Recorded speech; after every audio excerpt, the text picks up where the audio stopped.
इंसानी देश में रोबोट राज करे तो दुनिया बर्बाद हो जाएगी या फिर बेहतर बनकर सुधरने लगेगी।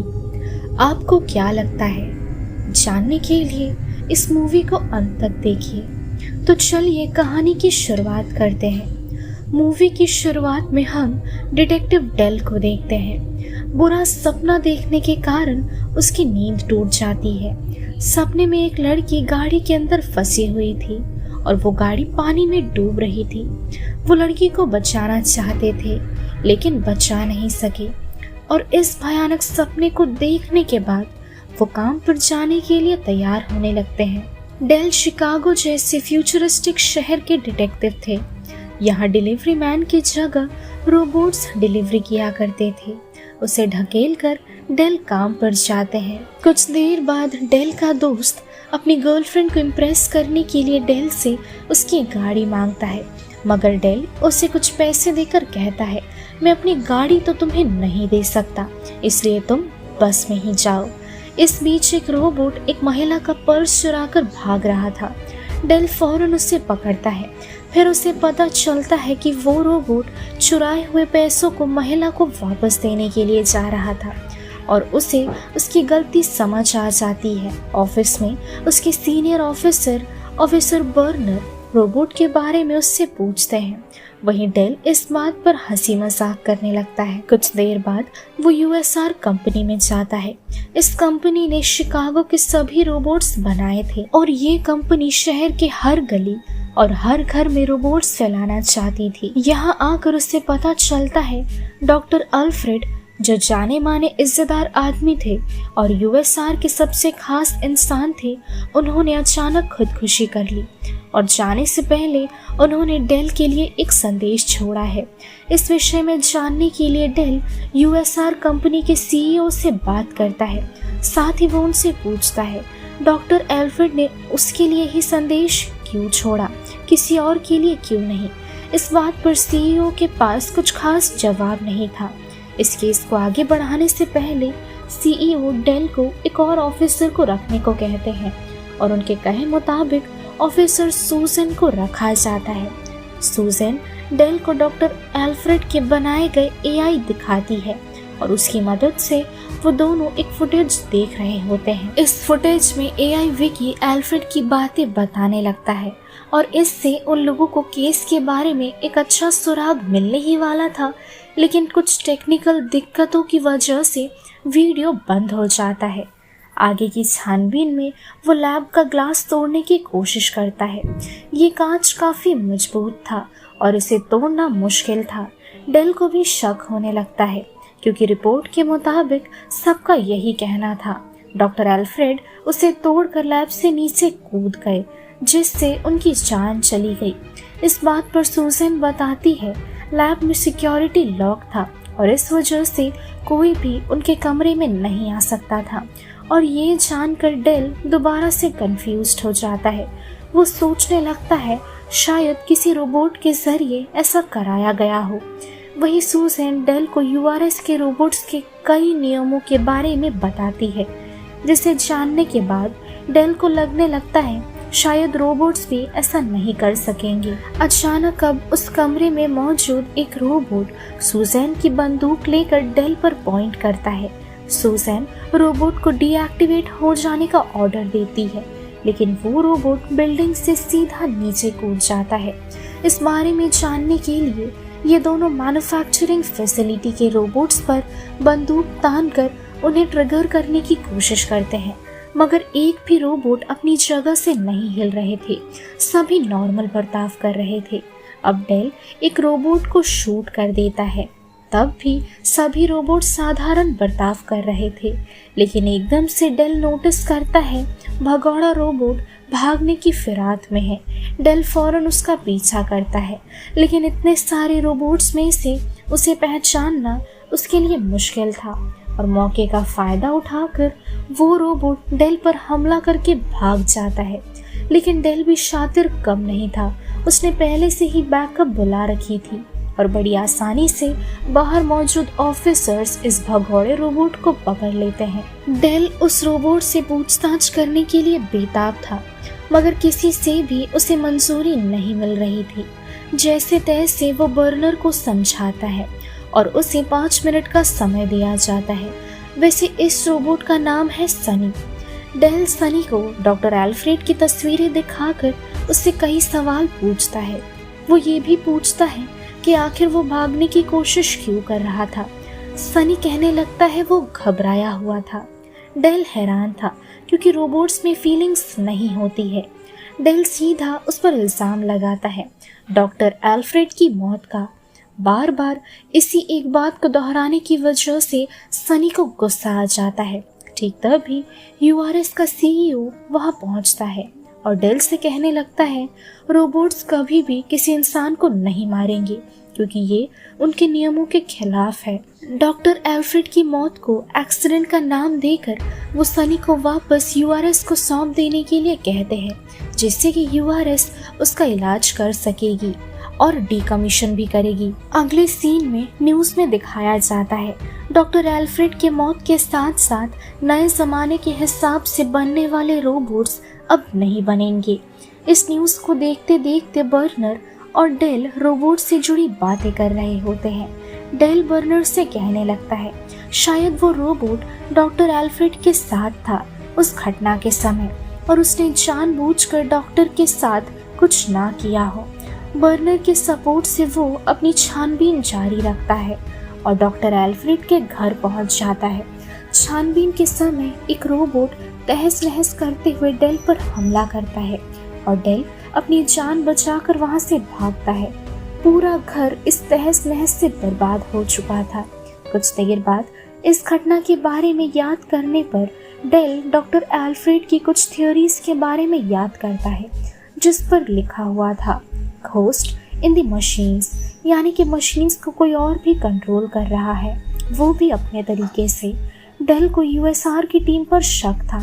वहीं डेल की बातें ऑफिसर सुजैन को बेबुनियाद लगने लगती है। उसे लगता है शायद डेल रोबोट्स पसंद ही नहीं करता है और इस केस के जरिए वो रोबोट्स के विरुद्ध कुछ बड़ा करना चाहता है। इस बात को लेकर दोनों के बीच झगड़े भी होते हैं। अब अगले सीन में डेल को दोबारा से बुरे सपने आते हैं। नींद टूटते ही वो तैयार होकर अपनी दादी से मिलने के लिए जाता है। घर पर वो एक रोबोट देखता है और फिर उसकी दादी उसे बताती है कि किसी खेल को जीतने पर उन्हें ये रोबोट मिला। डेल थोड़ा घबराया हुआ था अपनी दादी की सेफ्टी को लेकर, जो कि बिना डेल से पूछे उन्होंने इसे घर पर रख लिया। दूसरी तरफ सुजैन रोबोट सनी से मिलती है। वो गहरी नींद में सोया हुआ था। साथ ही वो सुजैन को रिस्पॉन्ड करते हुए कहता है अब तक वो सपना देख रहा था। सनी बताता है सपने में वो अपने आप को तबाह होते हुए देख रहा था। ये सुन सुजैन भी हैरान थी कि कैसे उसे डीकमीशन के बारे में पता चल रहा है। दोस्तों, इन सब के अलावा केस के सिलसिले में यूआरएस के सीईओ पर डेल नजर रख रहा था, मगर किसी तरह से उसे इस बारे में पता चल जाता है और इसके ठीक बाद उस पर रोबोट की सवारी हमला कर देती है। काफ़ी बुरी तरीके से डेल पर हमला होता है और अकेले होने के कारण वो सभी से लड़ भी नहीं पा रहा था। सही समय पर बर्नर और कुछ ऑफिसर्स पहुंचकर उसे रेस्क्यू करते हैं। बर्नर को जब इस बारे में पता चलता है वो खुद भी कुछ समझ नहीं पाता है। वैसे बर्नर कुछ दिनों के लिए डेल को सस्पेंड कर देता है उसकी सेफ्टी के लिए। अब एक दिन डेल सुजैन के घर जाता है। सुजैन उसे सनी के बारे में बताना चाहती थी तो बताती है कि सनी एकमात्र ऐसा रोबोट है जो रोबोट्स नियमों से अलग काम करता है। इस बीच सुजैन डेल की बॉडी को नोटिस करने लगती है। उसके शरीर के कई पार्ट्स अलग थे, रोबोट्स जैसे थे। इस बारे में पूछने पर डेल बताता है इसी सिलसिले में वो पहली बार डॉक्टर एल्फ्रेड से मिला था, क्योंकि एक एक्सीडेंट के बाद डॉक्टर एल्फ्रेड उसके शरीर के कुछ पार्ट्स को रोबोट्स के पार्ट्स से बदल दिए थे। साथ ही कई सालों पहले एक खतरनाक एक्सीडेंट की वजह से वो गाड़ी लॉक होकर पानी में गिर गई थी। उसके अलावा सारा नाम की लड़की भी गाड़ी में फंसी हुई थी। ठीक समय पर एक रोबोट घटनास्थल पर पहुंचकर डेल को बचाता है, मगर सारा को नहीं बचाता और ये इंसिडेंट आज भी एक बुरे सपने के रूप में उसे डराती है।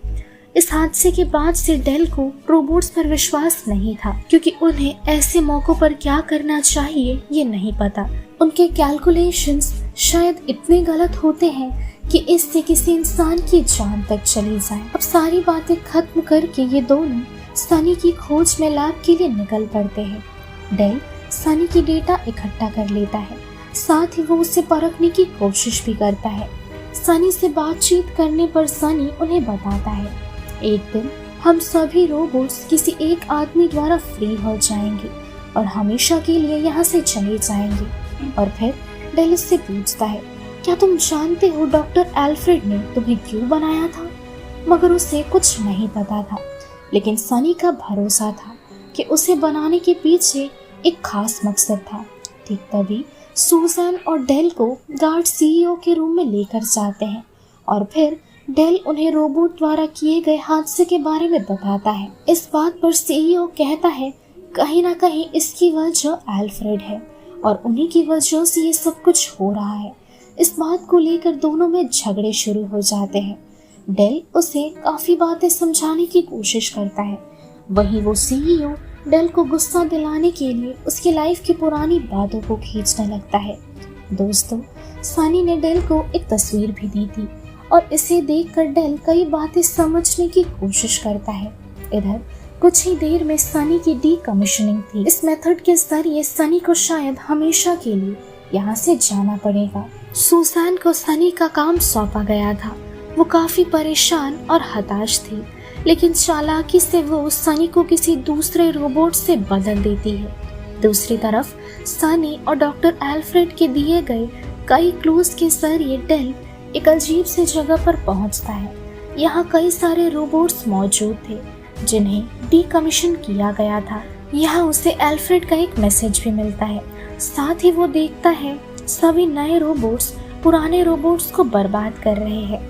वैसे ये वही रोबोट्स हैं जिन्होंने डेल पर हमला किया था।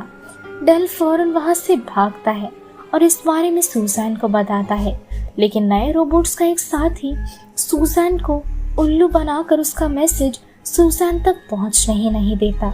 धीरे धीरे ये सारे नए रोबोट्स मिलकर पूरे शहर में फैलने लगते हैं और शहर की बिजली काट देते हैं। ये नए रोबोट्स आम इंसान और पुलिस ऑफिसर इन सभी पर हमला करने लगते हैं और इस वजह से आम इंसान और रोबोट्स के बीच झगड़ा शुरू हो जाता है। दोस्तों, इन सभी रोबोट्स के साथ छेड़छाड़ करी गई है, जिस वजह से ये ऐसा कांड कर रहे हैं।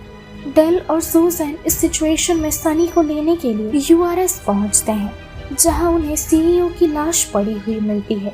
डेल और सुसान परेशान थे, उन दोनों को कुछ समझ नहीं आ रहा था और फिर उन्हें एआई विकी के बारे में पता चलता है।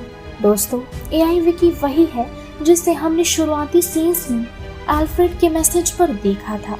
असल में ये एआई विकी रोबोट्स को कंट्रोल करके उनके साथ छेड़छाड़ करता था, जिस वजह से ये सभी आज इंसानों के विरुद्ध चले गए हैं। फिलहाल सनी भी उसी कमरे में मौजूद था।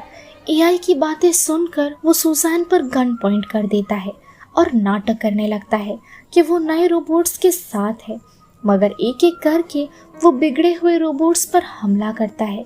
इस अफरा तफरी में सुसान गिरने लगती है और सनी उसे बचा लेता है। साथ ही सबको वापस से ठीक करने के लिए एआई विकी को डिस्ट्रॉय किया जाता है और सभी रोबोट्स दोबारा से नॉर्मल हो जाते हैं।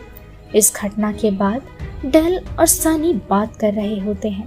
उनकी बातों से हमें पता चलता है सनी ने डॉक्टर एल्फ्रेड के कहने पर उन्हें मारा था और इस बात का गिल्ट उसे आज भी है, मगर इस गलती की उसे सजा नहीं दी जाएगी क्योंकि यही डॉक्टर एल्फ्रेड का प्लान था। अब जो कि सनी हमेशा के लिए फ्री होना चाहता था, इसलिए वो अपने रोबोट साथियों को लेकर निकल पड़ता है एक ऐसी जगह जहां सिर्फ रोबोट्स रहेंगे और फिलहाल उन सभी का सरदार है सनी, जो कि उन्हें गाइड करेगा। सनी को एक नए रास्ते पर जाता देख डेल भी खुश था और इसी के साथ ये मूवी यहीं खत्म हो जाती है। तो दोस्तों, आप सभी को आज की हमारी ये मूवी कैसी लगी कमेंट्स में बताना मत भूलिएगा। तो चलिए मिलती हूँ अगली वीडियो के साथ। Till then stay safe.